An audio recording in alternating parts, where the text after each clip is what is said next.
Vendredi thématique sur Europe 1 consacré à l'automobile. Demain, est-ce que nous roulerons tous en voiture électrique? L'échéance, vous le savez, elle est actée depuis la semaine dernière. 2035, fin du moteur thermique, nous dit l'Union européenne. Alors ça s'y pose beaucoup de questions. Est-ce que les constructeurs seront prêts? Est-ce que tout le monde pourra s'offrir le véhicule électrique? Et est-ce que c'est la meilleure technologie de substitution au pétrole? On va en parler ensemble jusqu'à 9h avec un industriel. Bonjour Vincent Cobé. Bonjour. Vous êtes le directeur général de Citroën France. Bienvenue sur Europe 1. Merci d'être avec nous. Une experte aussi. Bienvenue Daniel Attias. Bonjour. Vous êtes professeur à Centrale Supélec, titulaire de la chaire de recherche Armand Peugeot sur l'économie de l'électromobilité, auteur d'un ouvrage paru il y a quelques années de cela, mais tout était finalement déjà dit. La révolution de l'automobile vers un nouveau paradigme de l'électromobilité. Non mais j'insiste sur les mots. Oui, révolution, nouveau paradigme. C'est à ce point-là, Daniel Attias? Oui, je pense qu'on vit une vraie révolution, absolument. Oui, oui. Alors une révolution technologique, ça on en a la preuve aujourd'hui avec le passage à l'électrique. On vit aussi une révolution des usages, où on est en train de vivre différemment le mode de mobilité, le rapport à la voiture. Et puis aussi une révolution dans les modes de vie, dans véritablement de nouveaux critères sociétaux qui apparaissent. Mais est-ce que cette transition vers le véhicule électrique vous semble impérative? Beaucoup de gens ont l'impression de la subir et que finalement c'est une espèce de lubie politique imposée par l'Union européenne, retranscrite en droit français. J'ai hâte d'entendre l'industriel aussi nous répondre. Oui, absolument. Écoutez, je crois qu'aujourd'hui, on n'a pas beaucoup d'autres choix technologiques. Alors, c'est pas... Effectivement, on en parlait juste avant d'entrer ici sur le plateau. Il y a peut-être des innovations qui vont apparaître tout à fait intéressantes pour les usagers. Mais on n'a pas énormément de choix aujourd'hui. Si tous les constructeurs se sont lancés dans cette construction-là du modèle électrique... There is no alternative, aurait dit Margaret Thatcher, vous pensez? Oui, je pense qu'il n'y en a pas tellement d'autres. Peu, on va dire peu. On va peu vous dire, il y a le super-éthanol, il y a le GPL, il y a l'hydrogène peut-être. Il y a l'hydrogène, etc. Alors, tout ça, c'est extrêmement compliqué. Et pour l'instant, on a encore de la recherche expérimentale quasiment dessus. Pas véritablement de choses très applicatives, c'est ça. Très intéressant. Alors ce matin, on est servi par l'actualité. Vincent Cobé, je me tourne vers vous. Dans le journal Les Échos, le commissaire européen au marché... Le commissaire européen Thierry Breton s'inquiète des difficultés que va poser ce calendrier d'interdiction du thermique et de généralisation de l'électrique 2035. Il dit en gros c'est trop rapide. Il dit l'Europe va devoir continuer à produire des véhicules thermiques. Et il dit il faudrait peut-être envisager une clause de revoyure 2026. Regardez ce qui va se passer pour l'emploi dans votre industrie. Est-ce qu'on aura toutes les matières premières critiques? Est-ce que le consommateur pourra y aller, etc., etc. Vous en pensez quoi, Vincent Cobé? Il a raison, Thierry Breton? Alors, il a raison sur plein d'aspects.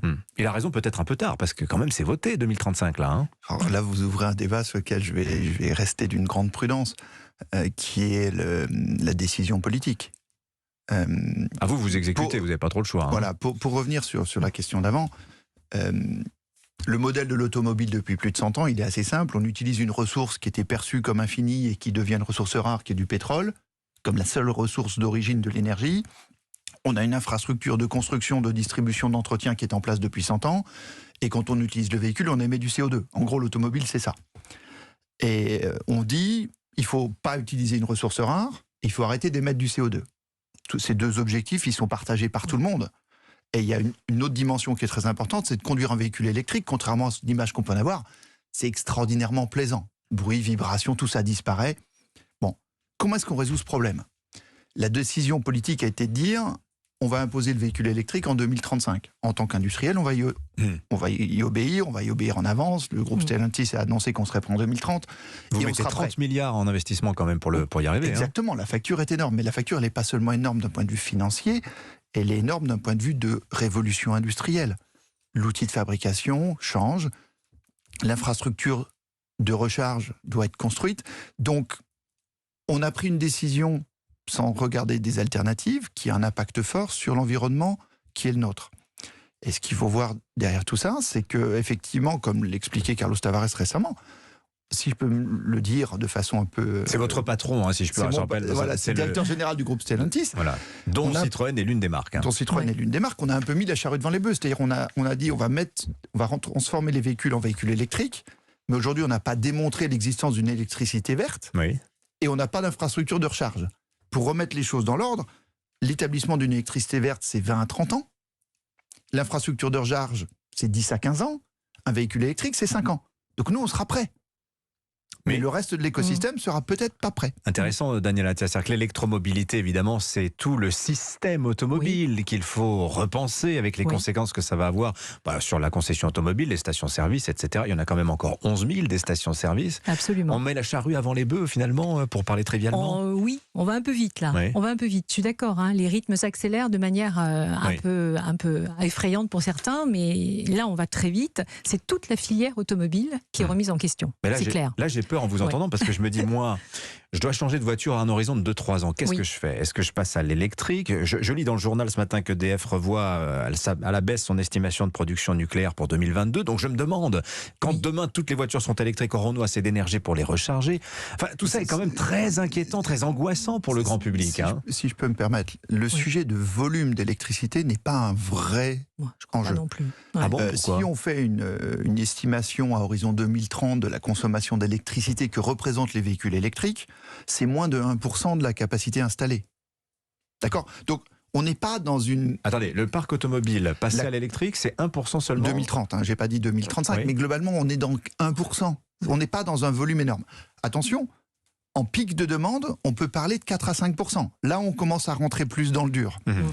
Il y a une autre chose qu'il faut garder à l'esprit, c'est que l'électricité, qu'on utilise tous depuis très longtemps avec beaucoup de sources différentes, elle ne se stocke pas. On ne sait pas stocker l'électricité, on n'a pas de capacité de stockage. C'est le principe d'une batterie quand même. Oui. Non mais d'accord, mais si vous rappelons-le. regardez la capacité de stockage installée Oui, dans le monde par rapport à la capacité de création d'électricité, oui. c'est beaucoup moins de 1%. Donc on parle d'une ressource que nous générons et que nous ne savons pas stocker, ce qui crée tout un tas de problèmes. Mhm. Le véhicule électrique devient une solution. Ah Parce oui. que quand vous aurez un parc automobile qui sera connecté sur un réseau, il ne sera pas seulement demandeur, il sera aussi source de solutions. Donc on parle vraiment d'un écosystème à réinventer. Oui. Et il y a un avantage du véhicule électrique, il devient une solution au pilotage de la génération d'électricité. Ah oui, avec ce qu'on appelle les chargeurs bidirectionnels, je crois. Exactement. C'est ça, C'est ça, où la voiture tout à peut fait. réinjecter l'électricité Oui. dans le réseau chez soi. Ou, voilà. Si je peux me permettre de faire simple, On va donner la parole à Daniel Attia. Oui.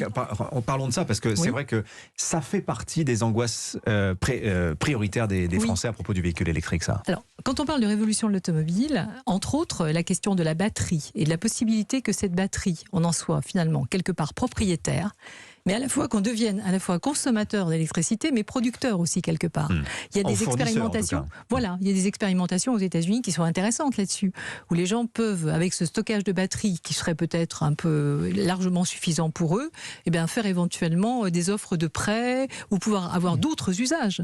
Est-ce que la batterie pourrait pas avoir d'autres usages, c'est quand même les questions qu'on se pose, de chauffage domestique ou d'autres choses. Ouais. Alors, on est un peu sur l'anticipation d'innovation future, mais ça peut être intéressant de s'interroger sur un autre usage que uniquement le véhicule en tant que mobilité. c'est un modèle qui existe depuis une qui dizaine existe. d'années au Japon, sur un certain nombre d'écosystèmes. Oui. Globalement, pour faire très simple, vous mettez un panneau solaire sur le toit de votre maison, vous allez générer de l'électricité dans la journée quand il y a du soleil.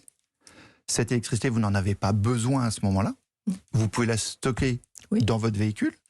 Elle vous servira au moment du pic de consommation qui est la préparation du dîner entre 6h et 7h le soir. Oui. Mais ça, là, attendez, on est dans le futur. Non, Vincent Kobe. il y a des modèles qui existent. Encore faut-il avoir sa maison à l'échelle d'une résidence. Les gens qui habitent D'accord. dans les grandes Mais villes. Dimitri, enfin, bon, oui. en Allemagne, 10% des propriétaires de maisons ont un panneau solaire sur le toit. Oui, je On n'est rappelle- pas dans la science-fiction. Ouais. Alors, il y a plein de questions. On ne va Oui, pas bien pouvoir sûr. tout faire, mais je voudrais juste poser les sujets sur la table que les gens mesurent. Prenons par exemple simplement l'enjeu fiscal. Il y a le coût du véhicule. Emmanuel Macron vient de dire on passe à 7 000 € l'aide pour les plus modestes. Oui. C'est 5 milliards que l'État a déjà engagé pour soutenir l'acquisition de véhicules électriques depuis 2017. Qu'est-ce que l'État va faire quand il perdra la recette des taxes sur les carburants, quand on sera à l'électrique? C'est quand même 40 milliards d'euros par an. Bon, voilà l'une des questions. Une autre qui va se poser, ça va être l'accès aux matières premières critiques pour faire ces voitures électriques. Et puis il y a aussi évidemment, alors ça fait partie des reproches qui sont constamment faits aujourd'hui, Daniel Attia, ce qui vous agace un peu d'ailleurs, c'est de dire la voiture électrique en fait, si on prend tout son cycle de vie, elle est plus polluante que le véhicule thermique. Est-ce que c'est vrai ou faux ça? Non, moi je pense que c'est faux. complètement. Vous pensez ou vous êtes sûr? Ah non, il faut de nombreuses. Je me réfère quand même à de nombreuses études récentes et pas des études qui datent d'il y a 3-4 ans, qu'on nous ressort aujourd'hui, qui ne sont pas forcément adaptées à notre situation réelle. La voiture électrique, elle est bien évidemment beaucoup plus vertueuse que le thermique, il n'y a aucun doute. Mais quand elle est en usage. En usage. Mais quand on inclut la fabrication, je lis par exemple, pour faire 1 tonne de lithium, il faut 1 million de litres d'eau quand même. Oui, alors il y a le coût de la fabrication, c'est vrai, qui est amortissable, si on peut parler en ces termes, d'un espace-temps relativement court, puisqu'on calcule ça sur 20 000 ou 30 000 kilomètres. À ce moment-là, on a complètement amorti le coût de fabrication, le coût d'extraction, le coût global, ce qu'on va appeler les coûts totaux. Le coût environnemental. Le coût environnemental, exactement. Il faut quand même savoir, moi j'ai des chiffres sur l'un des derniers rapports qui vient de sortir. En France, pour parcourir 100 km en voiture électrique, on rejette seulement 0,85 kg de dioxyde de carbone. Oui. Si on compare, c'est incomparable avec un petit diesel, SUV thermique, très simple, que Renault, un Renault Captur à essence, lui il émet 13 kg de CO2. 0,85 contre 13 kg. Contre 13 kg. Très intéressant. Vincent Cobé. Si je peux donner un élément vis-à-vis de ça. Bien sûr. Vous êtes l'industriel, c'est vous qui l'avez fabriqué. Oui. Je crois qu'il y a un vrai sujet, une fois de plus, quand on parle de changer de paradigme. En tant que fabricant, on va se reposer la question de quelle est l'empreinte totale, fabrication, usage d'un véhicule. À vous, c'est important parce qu'il y a des amendes à la clé si vous ne respectez pas les seuils. Et surtout, on va passer dans une logique d'analyse de cycle de vie. Aujourd'hui, on parle dioxyde de carbone, demain, on va parler analyse de cycle de vie. Et si vous regardez l'actualité récente de Citroën, on s'est vraiment posé cette question. Donc, en gros, il faut faire des véhicules qui utilisent plus de matériaux recyclés pour justement éviter une empreinte trop forte. Il faudra, à un moment, contenir la taille des batteries. Et ça, c'est un phénomène de conviction des clients. Vous n'avez pas besoin d'une batterie qui fait 800 km d'autonomie, parce qu'entre nous, c'est 2 jours par an que vous utilisez cette capacité. Réglons ce problème-là autrement. Et donc, faites des véhicules plus légers. Et quand vous faites ça, vous pouvez améliorer l'efficacité d'un véhicule électrique. Si on réfléchit le véhicule électrique comme on réfléchissait le véhicule thermique, vous risquez de faire des véhicules qui vont coûter 80 000 €, peser 2,5 tonnes et avoir tout un tas de problèmes. Si demain, vous faites, comme on a essayé de le démontrer avec Citroën Oli, un véhicule qui est léger, efficace, recyclé, alors oui, vous aurez un retour sur investissement en termes de CO2 qui sera en quelques dizaines de milliers de kilomètres. Alors, il y a tellement d'autres questions intéressantes. La question de l'emploi, j'aurais pu la question qui fâche aussi, Vincent Cobé. Si vous pouvez répondre en 30 secondes, il faut 3 personnes pour fabriquer un moteur électrique. Absolument. Contre 5 pour un moteur thermique. Et un véhicule électrique, ça coûte 10 000 € de plus en moyenne. C'est l'affaire du siècle pour l'industrie, Daniel Attias. Oui, c'est une vraie question.